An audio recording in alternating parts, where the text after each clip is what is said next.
স্ট্যাটাসটা দেখে নিয়েছো, তো এখানে কুলফি রানী এখানে যে আমাদের ভিডিওটা আছে, তো ভিডিওটাতে টাইটেলটাতে ক্লিক করবে, আবার ফির ডিসক্রিপশনে ক্লিক করবে, আর এখানে এখানে স্যাক ইফেক্ট আর সং বিটমার্ক এখানে যে লেখা আছে, তো এখানে আমাদের এই ভিডিওটার লিঙ্কটা দেওয়া আছে এখানে আমার মেন চ্যানেলের।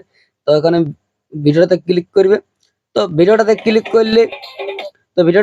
করলে দেখতে পাচ্ছ ফিরছে একটা নতুন চ্যানেল চলে আসছে। এখানে ফুল ভিডিওটা দেওয়া আছে, এখানে 5 সেকেন্ডের 5 মিনিটের।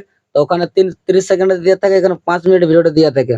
তো এখানে ফিরছে টাইটেলটাতে ক্লিক করবে, এবার ফিরছে ডিসক্রিপশনে ক্লিক করবে, আর এখানে সং বিটমার্ক আর স্যাক ইফেক্ট এখানে দুটো লিঙ্ক এখানে দেওয়া থাকে। তো এখান থেকে ইনপুট করে নেবে, ঠিক আছে।